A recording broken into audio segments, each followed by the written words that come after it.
Hey, this is me again, John Michael, and I just wanted to take a little look at Pepe, my new frog.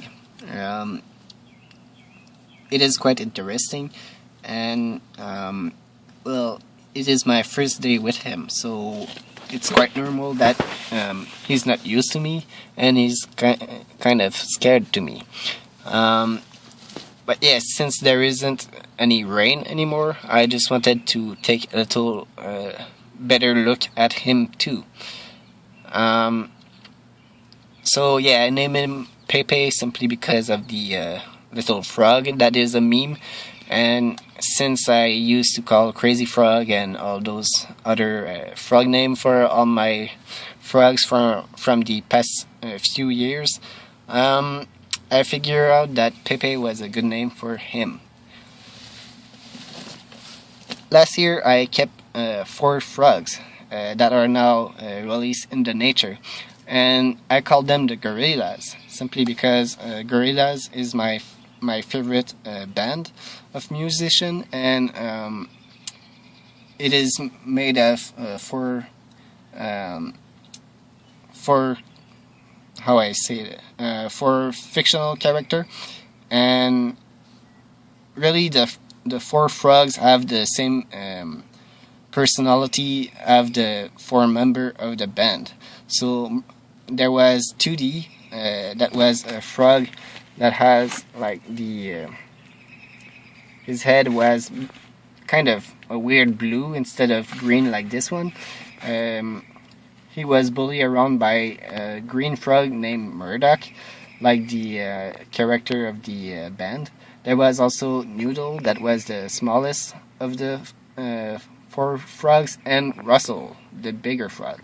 So it was really fun to see them, and I believe I still have some videos of, or at least some photos of those frogs. So I will try to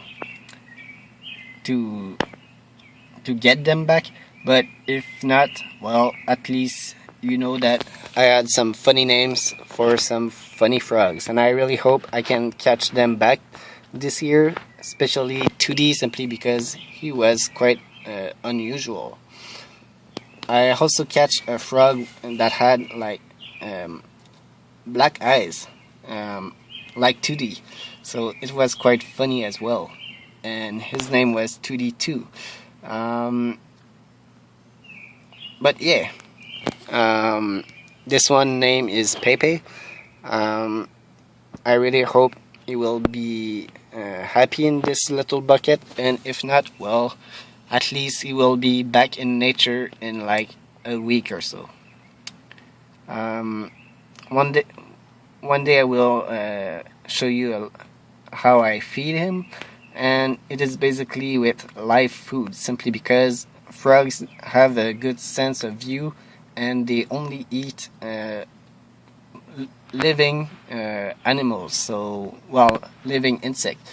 So they really rely on their sense of smell and view to hunt.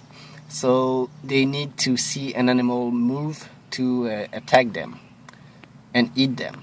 And also, did you know that frogs need to blink to swallow a bug? And this is simply because the eyes are really, like, if you could look inside the head of a frog, you could see that the eyes are like directly inside their sorry, I tried to explain that with my hand, but I'm too close for that. So anyway, the eyes are directly inside their higher jaw, so when they actually blink, it helps them to eat and swallow the food. And also, if I poke it, well, if he can blink or something, you can also see that he has some protective membrane. He is actually not really afraid of me poking his eyes, so I wishes he would blink, but he's not afraid of my finger, apparently. Alright, so as you can see, when he blink, it go deep inside of his head, and believe it or not, if you open a frog's mouth, you can clearly see that the eyes are like, they're connect to the lower jaw. It's not like human that have like a distinctive mouthpiece, and then the eyes are really more up, higher on the face. The frogs and most amphibian and reptiles, they have the same build. So frogs do blink when they swallow. So that was interesting fact for you. Also, at the beginning, I thought I would put Pepe in the vivarium simply because I'm not afraid to lose a lot, not a lot, but a few of the insect inside of this. But I decided to put him inside of this bucket simply because it will be more at his ease. Simply because now we have much more water for him than in this in my vivarium. Frogs don't need that much water, but they feel more secure when they have a big body of water that they can jump in. So yes,